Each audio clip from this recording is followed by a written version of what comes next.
অনেকে আছে বাম্মার পিছনে পয়সা ব্যয় করে না, শ্বশুর শাশুড়ির পিছনে পয়সা ব্যয় করতে বলে খুব নিজেকে গর্ববোধ বলে মনে করে, খবরদার নয়, এটা একটু মাথায় রাখুন।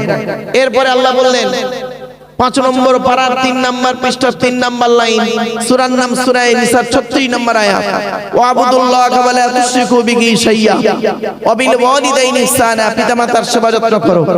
এরপরে আল্লাহ পাক বললেন 8 নম্বর পারা 7 নম্বর পৃষ্ঠার একেবারে 11 নম্বর লাইন, সূরার নাম সূরা আনামের 151 নম্বর আয়াত, লা তুশরিকু বিহি শাইয়্যা ওয়া বিল ওয়ালিদাইনি ইহসানা, পিতামাতার সেবা যত্ন করো।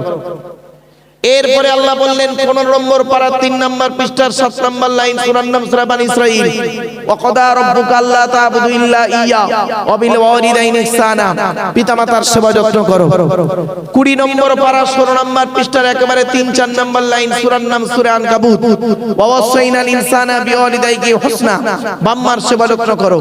21 নম্বর পারার 11 নম্বর পৃষ্ঠার 6-7 নম্বর লাইন, সূরার নাম সূরা লোকমান, ওয়া ওয়াসাইনাল ইনসানা বিওয়ালিদাইহি আমালাতহু উম্মুহু ওয়াহনান আলা ওয়াহনিন, পিতামাতার সেবা যত্ন করো। এরপরে শেষ আল্লাহ বললেন 26 নম্বর পারার 2 নম্বর পৃষ্ঠার 12 নম্বর লাইন, সূরার নাম সূরা আহকাফের 15 নম্বর আয়াত, আল্লাহ পাক বললেন ওয়া ওয়াসাইনাল ইনসানা বিওয়ালিদাইহি হুসনা ওয়া ওয়াসাইনাল ইনসানা বিওয়ালিদাইহি ইহসানা হামালাতহু উম্মুহু কুরহা ওয়া ওয়াদাআতহু কুরহা। আল্লাহ পাক বলছেন তোমরা তোমাদের বাপ আর মায়ের সঙ্গে ভালো আচরণ করো। তোমাদের মা তোমাদের বড় কষ্ট করে গর্ভে ধারণ করেছে, দুনিয়ার মুখটা বড় কষ্ট করে দেখিয়েছে। সন্তান তুমি যত বড় আলেম, হাফেজ, মাস্টার, ডাক্তার, ইঞ্জিনিয়ার, প্রফেসর হও না কেন, ইন্নাল জান্নাতা তাহতা আকদামিল উম্মাহাত, হে ছেলে মেয়েরা তোমাদের জান্নাত হলো তোমাদের বাপ আর মায়ের পায়ের তলায়। তবে মাথায় রাখবেন বাম্মা হলো অমূল্য রত্ন, জীবনে বাম্মাকে কাঁদাবেন না। যারা বাম্মা হারিয়েছেন তারাই বুঝতে পারছেন। এখানে যত মানুষ বসে আছেন সত্যি কথা বলুন দেখি, কেউ লজ্জা করবেন না, দয়া করে একটু হাতটা তুলুন তো দেখি, কাদের বাপ অথবা মা অথবা বাম্মা দুজনেই মারা গেছে। একটু দয়া করে হাত তুলুন না, লজ্জা লাগছে? বাম্মা মরে গেছে, হাত তুলতে লজ্জা লাগছে? মুসলমানের বাচ্চা হাত নামান। আচ্ছা সত্যি কথা বলুন, আপনাদের বাপ আর মা মারা গেছে, আমারও বাম্মা মারা গেছে। সত্যি কথা বলুন, যেদিন আপনি আপনার মরা বাপ আর মায়ের মুখটা দেখেছিলেন শেষবারে, মাটি দেওয়ার আগে শেষবারে মরা বাপ আর মায়ের মুখটা দেখেছিলেন, সেই দিন থেকে নিয়ে আজ পর্যন্ত আপনারা কোনদিন এখন পর্যন্ত পৃথিবীর অন্য কাউকে বাপ আর মা বলে, আব্বা মা বলে ডাকতে পেরেছেন অন্তর থেকে? পারেননি। শ্বশুর কোনোদিন বাপ হতে পারে না, শাশুড়ি কোনোদিন মা হতে পারে না। মনে রাখবেন, শ্বশুর তোমার বাপ হয়েছে 20 বছর পরে তার মেয়ে দেওয়ার কারণে, শাশুড়ি তোমার মা হয়েছে 20 বছর পরে তার মেয়ে দেওয়ার কারণে, আর তোমার মা হয়েছে তুমি যেদিন মায়ের পেটে এসেছিলে। মনে রাখবে, সন্তান যখন মায়ের পেটের ভেতরে লাথি মারে তখন মা আনন্দে হেসে ফেলে। ওই সন্তান পৃথিবীর মুখ দেখে বিভিন্ন কারণে যদি পিতামাতার গায়ে লাথি মারে, মাম্মার চোখ ফেটে পানি পড়ে। দুটোই লাথি, একটা ছিল পেটের ভেতরে লাথি, একটা হলো পেটের বাইরে লাথি। এটা যেন মাথায় থাকে। চলুন এগিয়ে যাচ্ছি। তাহলে 1 নাম্বার হারাম হলো শিরিক করা, 2 নাম্বার হারাম হলো পিতামাতার অবাধ্য হওয়া, 3 নাম্বার হারাম কি? এর পেছনে হাদিস আছে, হযরত আবু বকর সিদ্দিক রাদিয়াল্লাহু তাআলা আনহু থেকে হাদিসটা রওয়ায়াত। মনে রাখবেন উকুকুল ওয়ালিদাইন বলা হয়েছে। যাই হোক, 3 নাম্বার হারামটা কি শুনুন, লা তাকতুলু আওলাদাকুম মিন ইমলাক নাহনু নারযুকুকুম ওয়া ইয়্যাহুম। এর বাংলা মানে কি? আল্লাহ বলছেন তোমরা তোমাদের সন্তানদেরকে হত্যা করো না খাওয়াবার ভয়ে, দারিদ্রতার কারণে তোমরা তোমাদের সন্তানদেরকে হত্যা করো না। নাহনু নারযুকুকুম ওয়া ইয়্যাহুম, আমি আল্লাহ তোমাদেরও খাওয়াই তাদেরও খাওয়াই। এই আয়াতের তাফসীর অন্য আয়াত দিয়ে হচ্ছে 15 পারা সূরা বানী ইসরাঈল, লা তাকতুলু আওলাদাকুম মিন খাশিয়াতি ইমলাক নাহনু নারযুকুকুম ওয়া ইয়্যাহুম ইন্না কতলাকুম কানা কিতান কাবীরা। আল্লাহ বলছেন তোমরা তোমাদের সন্তানদেরকে খাওয়াবার ভয়ে হত্যা করো না, আমি আল্লাহ তোমাদেরও খাওয়াই তাদেরও খাওয়াই। ইন্না কতলাকুম কানা খিতান কাবীরা, তাদের হত্যা করা হলো গুনাহে কাবীরা, তাদের হত্যা করা হলো কি গুনাহে কাবীরা। আচ্ছা, আপনারা কেউ শিরিক করেন? শিরিক কাকে বলে? কোন ব্যক্তি বা বস্তুকে নিয়ে আল্লাহর সঙ্গে তুলনা করা। মা বোনেরা ভালো করে শুনে নিন, শিরিক বলা হয় কোন ব্যক্তি বা বস্তুকে আল্লাহর সঙ্গে তুলনা করা। তো আপনারা কি শিরিক করেন আল্লাহর সঙ্গে? আরে ভাই বলুন না, করেন না? ঠিক আছে, দেখি একটা ছোট্ট উদাহরণ দিচ্ছি। আপনারা কসম খান, কসম কসম, অনেকে এমন কসম খায়, শুনে রেখে দিন। আল্লাহর নবী বলেছেন, মান হালাফা বিগাইরিল্লাহি ফাকাদ আশরাকা, যে ব্যক্তি আল্লাহ ছাড়া অন্যের নামে কসম করবে ও মুশরিক হয়ে যাবে। পীরের কসম, মাজারের কসম, ছেলের কসম, মেয়ের কসম, ভালোবাসার কসম, মালের কসম, কোনো কসম চলবে না। কসম যখন করবেন আল্লাহর কসম করবেন। কসমের তিনটে ভাগ, ইয়ামিনে গমুস, ইয়ামিনে লাগবু, ইয়ামিনে মুনআকিদ। আর কসম করে ভেঙে ফেললে তার কাফারা দিতে হবে। কি কি? ফাকাফারাতুহু ইতামু আশরাতি মাসাকিন, 10টা ফকির খাওয়াতে হবে, অথবা 10টা ফকিরকে কাপড় দান করতে হবে, অথবা একটা গোলাম আজাদ করতে হবে। সেটা যদি না পারো, ফামাল্লাম ইয়াজিদ ফাসিয়ামু সালাসাতি আইয়াম, 3টে রোজা রাখতে হবে। মা বোনেদের বলে যাচ্ছি, যদি কসম করে ভেঙে ফেলেন, কসমের কাফারাটা আদায় করবেন। এক নাম্বার হলো শিরিক করো না। অপর আয়াতে আল্লাহ পাক বলছেন, ওয়াবুদুল্লাহ, তোমরা আল্লাহর ইবাদত করো, ওয়ালা তুশরিকু বিহি শাইয়্যা, আল্লাহর সঙ্গে কাউকে শরীক করো না। এজন্য আপনাদেরকে আমি কুল হুয়াল্লাহ সূরাটা প্রথমেই বলে মাথাটা কেটে দিয়েছিলাম। 2 নাম্বার হলো হারাম জিনিস কি? অবিল ওয়ালিদাইনি ইহসানা, পিতামাতার অবাধ্য হওয়া হলো হারাম। যাদের বাড়িতে বুড়ো বুড়ি বাম্মা বেঁচে আছে, খবরদার বুড়ো বুড়ি বাপ আর মাকে কোনোদিন কাঁদাবেন না। বুড়ো বুড়ি বাপ আর মায়ের সঙ্গে ভালো আচরণ করবেন। আল্লাহর নবীদের পরই স্থান হলো বাপ আর মায়ের। টোটাল কোরআনের ভিতরে বাপ আর মায়ের সেবা করতে আল্লাহ কোথায় কোথায় বলেছে জানেন? আমি বলে যাচ্ছি, আপনি শুধু পয়েন্ট করতে থাকুন। 1 নম্বর পারার 11 নম্বর পৃষ্ঠা 12 নম্বর লাইন, সূরার নাম সূরা বাকারা, অবিল ওয়ালিদাইনি ইহসানা, পিতামাতার সেবা যত্ন করো। 2 নম্বর পারার 12 নম্বর পৃষ্ঠা 13 নম্বর লাইন, সূরার নাম সূরা বাকারা, ইয়াসআলুনাকা মাযা ইউনফিকুন কুল মা আনফাকতুম মিন খায়রিন ফালিল ওয়ালিদাইনি ওয়াল আকরাবিন। আল্লাহ বলছেন, নবী তোমাকে ওরা প্রশ্ন করছে টাকা পয়সা কোথায় ব্যয় করলে আল্লাহ খুশি হবে। কুল মা আনফাকতুম মিন খায়রিন ফালিল ওয়ালিদাইনি ওয়াল আকরাবিন, নবী তুমি বলো টাকা পয়সা তোমরা তোমাদের বুড়ো বুড়ি বাপ আর মায়ের পিছনে ব্যয় করো, আল্লাহ খুশি হয়ে যাবে। সে নবীর পরিচয়টা একটু আপনাদের দিয়ে দিই। আমাদের নবীর নাম হলো মুহাম্মদ মুস্তাফা সাল্লাল্লাহু আলাইহি সাল্লাম, তাই তো নাকি বাবা? হ্যাঁ। নবী কোন বংশে জন্মগ্রহণ করেছেন? কুরাইশ বংশে। কুরাইশটা কে? কার নাম কুরাইশ? চলুন একটু বলে দিই। তবে আল্লাহর রাস্তে সুবহানাল্লাহ একটু দয়া করে জোরে বলবেন, আল্লাহ খুশি হবে, আমরাও খুশি হব, সকলে খুশি হব। একবার সুবহানাল্লাহ বললে 10টা নেকি। একটু জোরে কথা বললে কি কষ্ট হবে আপনাদের? ব্যাস চলুন। মুহাম্মদ সাল্লাল্লাহু আলাইহি সাল্লাম কোন বংশে জন্মগ্রহণ করেছেন বললেন?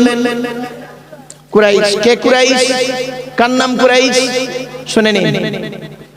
মুহাম্মাদের বাপের নাম আব্দুল্লাহ, আব্দুল্লাহর বাপের নাম আব্দুল মুত্তালিব, আব্দুল মুত্তালিবের বাপের নাম আব্দে মান্নাফ, আব্দে মান্নাফের বাপের নাম হাশিম, হাশিমের বাপের নাম কুসাই, কুসাইয়ের বাপের নাম কিলাব, কিলাবের বাপের নাম মুররা, মুররার বাপের নাম লুবাই, লুবাইয়ের বাপের নাম কাব, কাবের বাপের নাম গালিব, গালিবের বাপের নাম ফিগির, ফিগির থেকে কুরাইশি বংশ এসেছে। নবীর বাপের নাম আব্দুল্লাহ, মায়ের নাম আমিনা, দাদার নাম আব্দুল মুত্তালিব, দাদির নামটা কি? নেতিনা বিনতে খব্বাব ব্র্যাকেটে ফাতেমা, কেউ বলেছেন সামিরা। নবীর নানার নাম হলো আব্দুল ওয়াহাব জুহরি, নবীর নানির নাম হলো বারিরা বাবাররা, নবীর দুধমার নাম হলো হালিমা, নবীর দুধ বাপের নাম হলো হারেস, নবীর দুধ ভাইয়ের নাম আব্দুল্লাহ, নবীর বাপের নাম আব্দুল্লাহ, নবীর দুধ ভাইয়ের নাম আব্দুল্লাহ। দুটো জনে এক করে ফেলবেন না। নবীর জন্ম 500 69 খ্রিস্টাব্দে ইংরেজি কি মাস ছিল 29 আগস্ট, আরবি মাস ছিল রবিউল আউয়াল মাস 12 তারিখ, মতান্তরে 9 তারিখ সোমবার শবে সাদেকের সময় আরবের মক্কা নগরী কুরাইশ বংশে নবীর জন্ম। নবীর বাপেরা হলো 10 ভাই, নবীর মায়েরা হলো 19 বোন। নবীর 9টা চাচা, 18টা খালা, 6টা ফুফু, 7টা ছেলে মেয়ে। তুমি তো কিছুই জানো না নবী, তুমি তো নবীর কিছুই জানো না। নবীর কটা চাচা বললাম বাবা? 9টা চাচা। এবার নামগুলো শুনে নিন। বড় চাচার নাম হলো হারেস, কি বললাম? জুবায়ের, মুকাইয়িম, ফাইদাক, জাইদাক, আবুল আহাব, হামজা, আব্বাস, আবু তালেব। নবীর বাপ হলো আব্দুল্লাহ।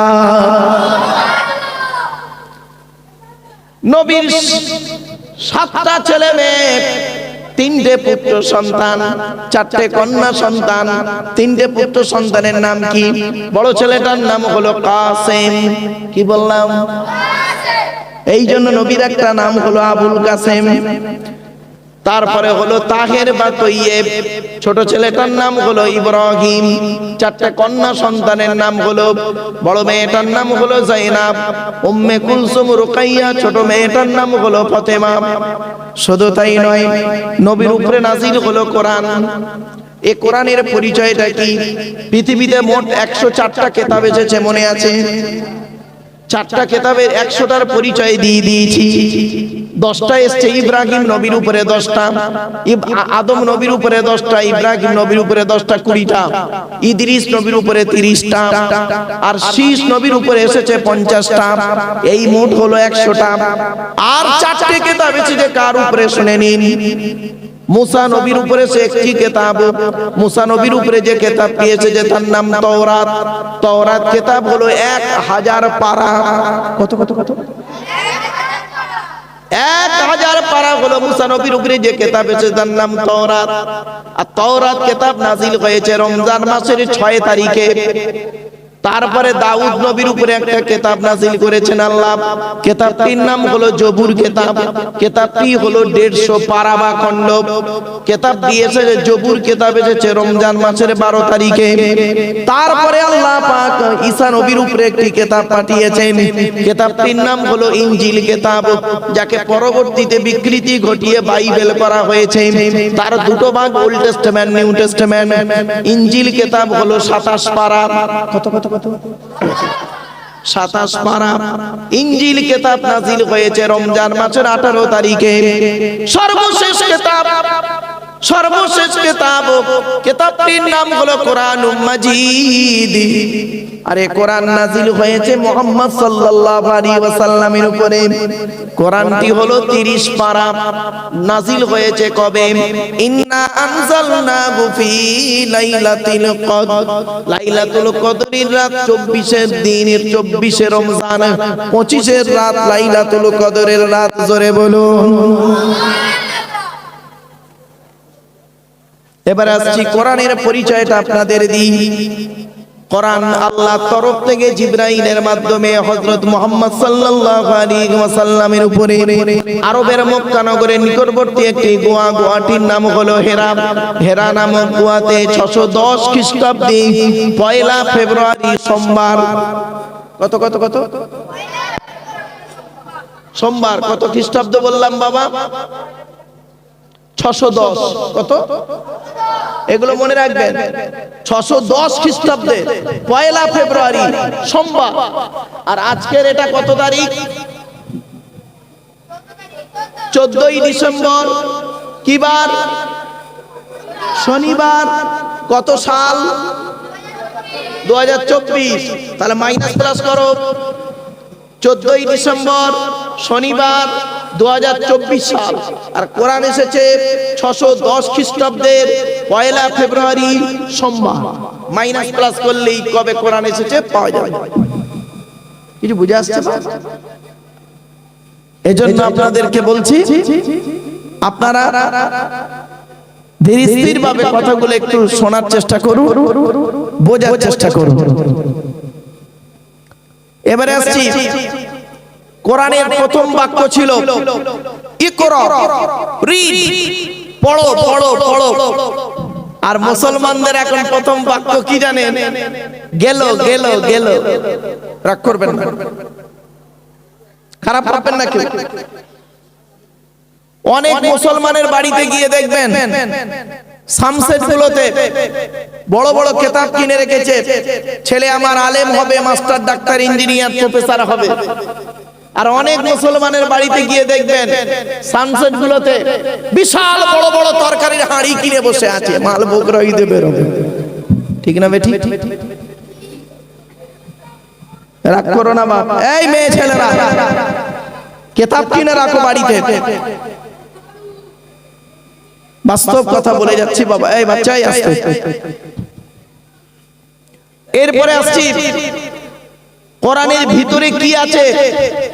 30টা পারা, 540টা রুকু, 114টা সূরা, 14 থেকে 15 খানা সাজদা, 7টা মানজিল, 8 থেকে 12 খানা সাক্তা, 6666টা আয়াত। কেউ বলেছেন 6236টা আয়াত, 3,23,215টা অক্ষর। এ কোরআন 22 বছর 9 মাস কয়েক দিন, কেউ বলেছেন 22 বছর 14 দিন, তো কেউ বলেছেন 22 বছর 9 মাস কয়েক দিন, কম বেশি 23 বছর ধরে। কোন ঘটনাকে কেন্দ্র করে, কোন ব্যক্তিকে কেন্দ্র করে, কোন বস্তুকে কেন্দ্র করে, কোন জায়গাকে কেন্দ্র করে কোরআনের আয়াতগুলো নাযিল হয়েছে। 6000 আয়াত নাযিল হয়েছে, 12,000 জায়গায় নাযিল হয়েছে। জোরে বলুন সুবহানাল্লাহ। এই কোরআনের ভিতরে রয়েছে 82 জায়গায় নামাজের কথা। কত কত কত? আর 92 জায়গায় আছে লেখাপড়ার কথা। তো কোন সংখ্যাটা বেশি, 82 না 92? তাহলে লেখাপড়ায় পিছিয়ে কেন? শুধু তাই নয়, এই কোরআনে আছে 88 জায়গায় আছে ইয়া আইয়ুহাল্লাযীনা আমানু। 88 জায়গায় আছে শুধু ইয়া আইয়ুহাল্লাযীনা আমানু। আল্লাহ পাক কোরআনে বলেছেন 88 জায়গায়, 88 জায়গায় আছে ইয়া আইয়ুহাল্লাযীনা আমানু। আর এই কোরআনে আপনি পাবেন মুহাম্মদ নামটা 4 বার, আহমদ নামটা 1 বার। 104 জায়গায় সবরের কথা আছে। সবর শব্দটা কোরআনে আছে 104 জায়গায়। আর 250 রকমের হারাম আয়াত আছে কোরআনে। 250 রকমের হারাম আর 250 রকমের হালাল। 250 রকমের হারাম, 250 রকমের হালাল আয়াত আছে। তা আপনারা কটা হারাম জানেন? ওই সুদ খাওয়া, মদ খাওয়া, ঘুষ খাওয়া, ব্যভিচার করা, নারী নির্যাতন করা, গোটা 50টা টেনে টুনে বলতে পারবেন। 250 রকমের হারাম আছে। আজ আমি কয়েক কটা হারাম আপনাদের সঙ্গে একটু শেয়ার করব, একটু ধৈর্যের পরিচয় দিন।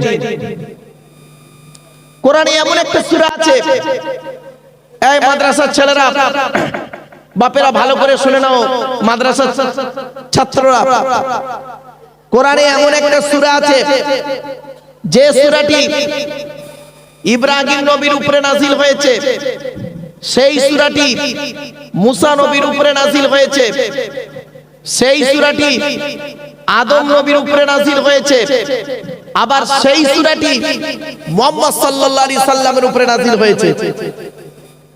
সেই সূরাটি হলো 30 পারায় আছে, সূরা আ'লা।